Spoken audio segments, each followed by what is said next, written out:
All right, so for the Chapter 9 review, this is out of our geometry book. The section 9.1 and 9.2 was the first part of your assignment. For Tuesday, well, depends on what day, but due tomorrow, after we go over this 1 through 9, you're going to skip over the 10 through 16 crowd. They don't even exist in this packet, and you're going to do 17 to 37. The day of your test, all of this work stapled all together, nice and neat, is due along with your notes packet for Chapter 9. In numbers 1, 2, and 3, just straight up using the Pythagorean theorem and then telling whether or not the side lengths form a Pythagorean triple. The unknown in number 1 happens to be the hypotenuse. So we'd set this up, x squared equals 6 squared plus 10 squared. X squared is going to be equal to 6 squared is 36, 10 squared is 100, so 136. And I am totally comfortable with just leaving this as x is the square root of 136. I'm not going to worry too much about simplifying this other than to find out I do not believe it's a perfect square. Sure isn't. X is approximately 11.7. Does this make a Pythagorean triple? No. Not a Pythagorean triple. A Pythagorean triple has all 3 values for the legs and hypotenuse equal to, or that are equal to whole numbers. Number 2, we're missing a leg. So Pythagorean theorem always puts the hypotenuse squared equal to the sum of the squares built on the legs. 400 equals x squared plus 16 squared is 256. Take 256 away from both sides, 144, right? Thank you, India. And 144 is actually a perfect square. X is 12. So 12, 16, 20 form a Pythagorean triple.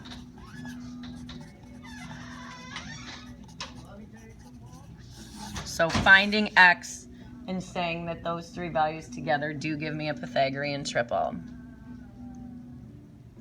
Number 3, I'm missing a leg in 3.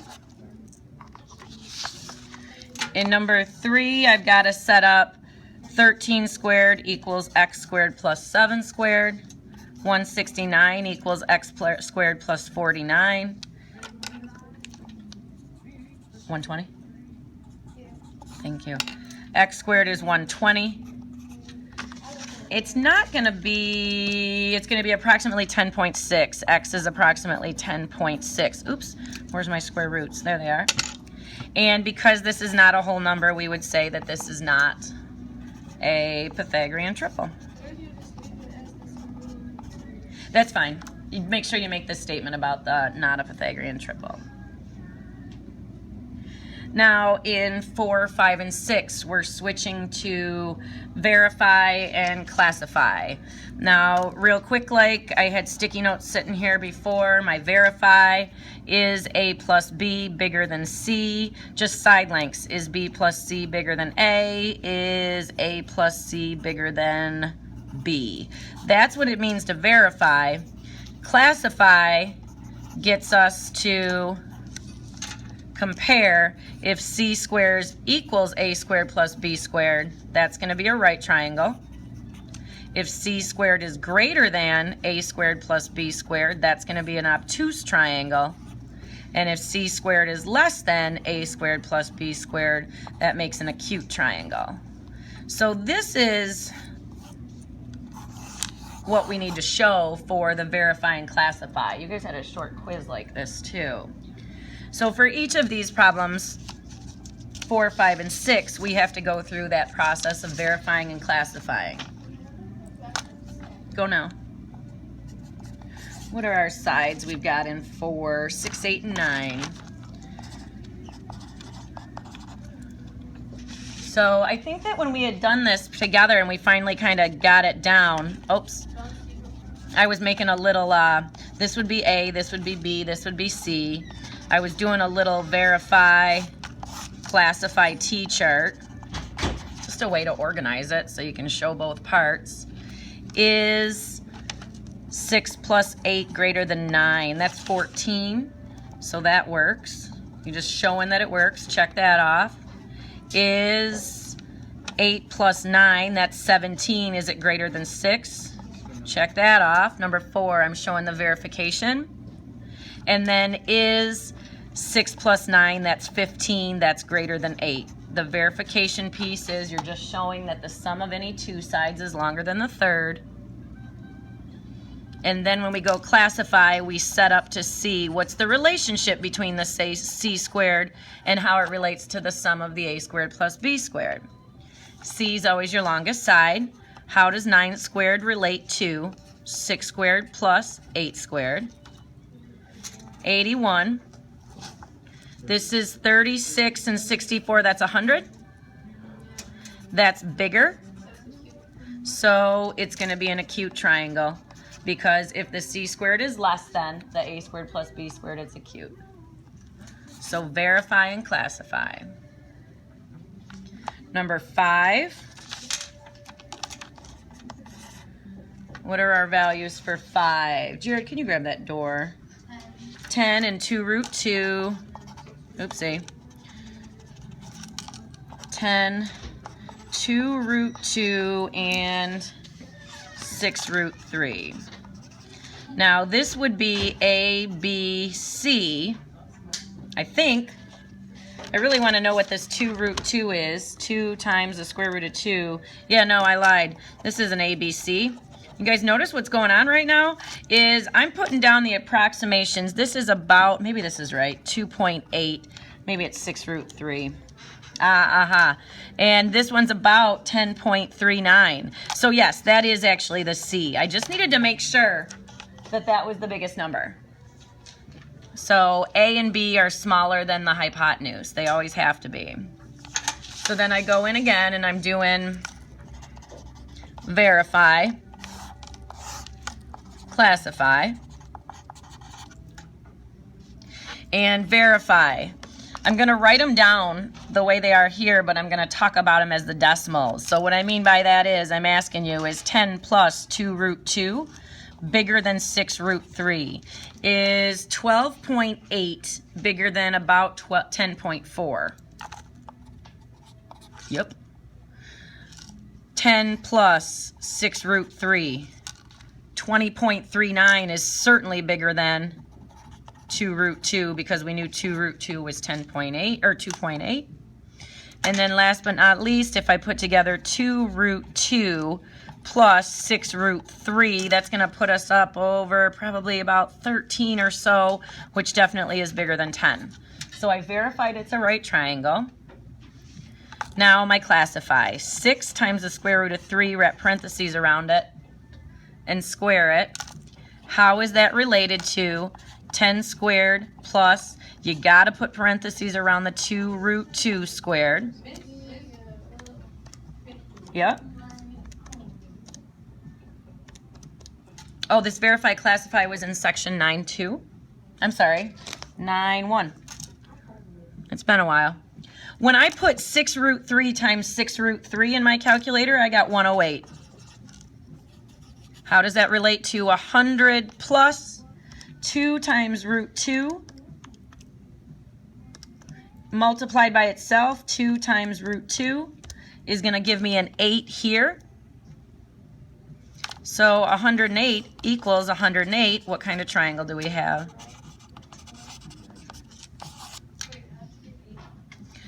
Two root 2 times 2 root 2 in my calculator was exactly 8. I put it in as 2 times root 2, close parentheses, times 2 times root 2, close parentheses, and got exactly 8. Now for problem number 6, we're working with what 3 values? 13, 18, and 3 root 55. So problem 6, we've got 13, 18, and 3 root 55.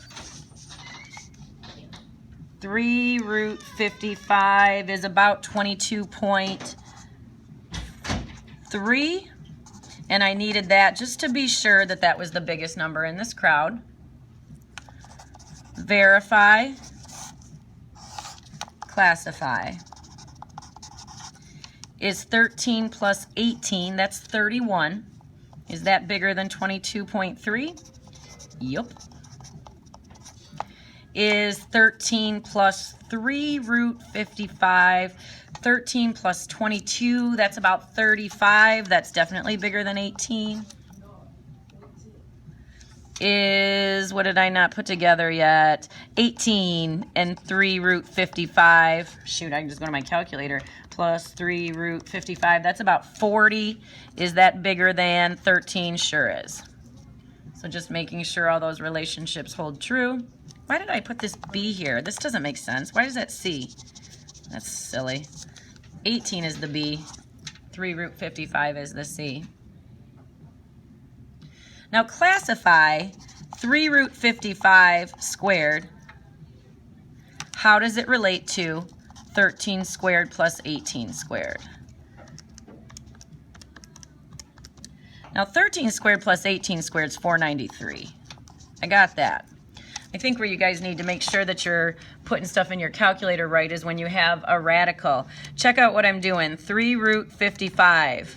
But I have to close that at the square root, and I have to close the idea that I'm squaring the entire 3 root 55. So I closed off the square root around 55 and then closed off my parentheses I opened, and that's 495. And 495 is bigger than 493, so that makes this an obtuse triangle.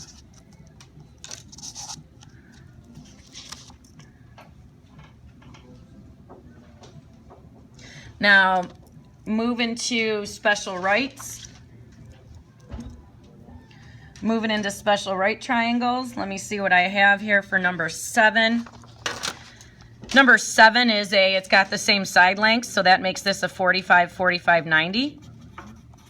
That's going to make 7 equal to x root 2. The relationship between 45, 45, 90s is if the legs are both x, the hypotenuse is that length times the square root of 2. Now in number 8 we have a 30, 60, 90. We don't know the short leg, which we like to get to, but actually the way we're set up here, knowing the hypotenuse is equal to twice the short leg. So what number would have been, so short, hypotenuse, long. If the hypotenuse is 14, what value was the short leg? Say it again? Nope. Short leg is doubled to get to hypotenuse, go the other way. 14 divided by 2 is going to give you the short leg. The long leg is short times root 3. And in your notes we had directions on if you have each, how do you handle it? Now in number 9, we're given the short.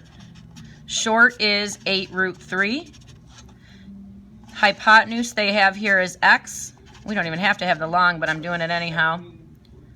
So hypotenuse is going to be 2 times the short leg. 2 times 8 root 3 is going to be 16 root 3.